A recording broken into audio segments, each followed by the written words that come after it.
যুক্তরাষ্ট্রের নিউ ইয়র্কে কনসুলেট অফিসে হামলা ও ভাঙচুর করেছে নিষিদ্ধ আওয়ামী লীগের নেতাকর্মীরা। স্থানীয় সময়ে সোমবার এই ঘটনা ঘটে। এ সময় বিক্ষোভ শুরু করে রাজনৈতিক দলের কর্মীরা।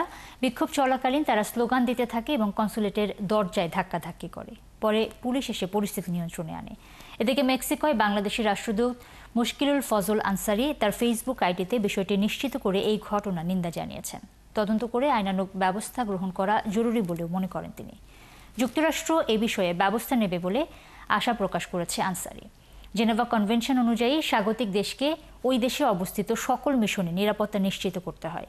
তাই নিউ ইয়র্কের ওই দূতাবাসের নিরাপত্তা নিশ্চিতের দায়িত্ব যুক্তরাষ্ট্র সরকারের।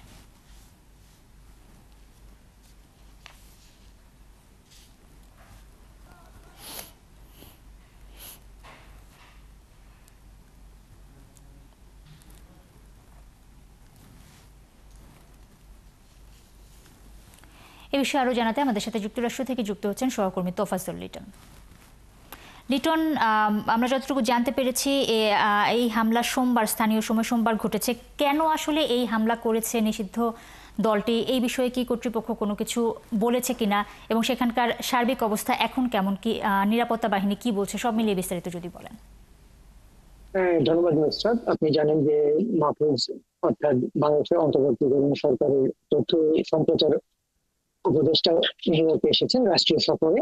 তিনি জুলাই গণ অভ্যুত্থানের একটি অনুষ্ঠানে নিউ ইয়র্কের কনসুলেট জেনারেল অফিসে এসেছেন।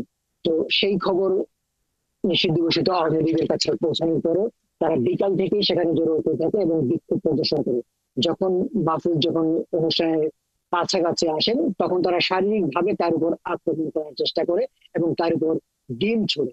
এবং এমন অবস্থার মধ্যে কনসুলেট অফিস পুলিশ কল করে অন্তত 40 জন পুলিশ সেখানে খুবই দ্রুত চলে আসেন এবং যে বিক্ষোভকারীরা আওয়ামী লীগ সমর্থকরা তারা কনসুলেট বিল্ডিং এর একটি দরজা ভেঙে ফেলেন।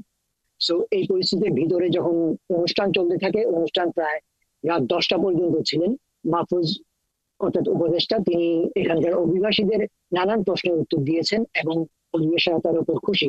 কিন্তু যখন অনুষ্ঠানটি শেষ হয় প্রায় 11টার দিকে উনি বের হতে চান। তারপরে দেখা যায় যে কিছু বিক্ষোভকারী তখনও সেই এলাকার মধ্যে রয়েছে। এই খবরটি জানার পরে কনসুলেট অফিস আবার পুলিশকে খবর দেয়। তারপরে মাহফুজ সাহেব অন্তত 1 থেকে 1.5 ঘন্টা কনসুলেট অফিসের ভিতরেই থাকেন। পুলিশ যখন আসে তখন আবার বিক্ষোভকারীরা এখানে সক্রিয় হয়। পুলিশ তখন তাদেরকে ছত্রভঙ্গ করে দেয়। এই উপলক্ষে একজনকে গ্রেপ্তার করা হয়েছে, যদিও বা গুরুতর অপরাধ হওয়ার কারণে তা একটু পরে তাদেরকে আবার ছেড়ে দেওয়া হয়।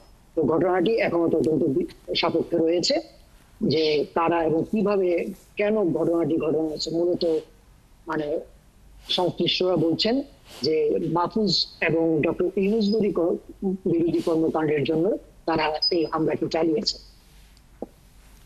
তোফাজ্জল, ধন্যবাদ আপনাকে। দর্শক, যুক্তরাষ্ট্র থেকে যুক্ত হয়েছিলেন সহকর্মী তোফাজ্জল লিটন।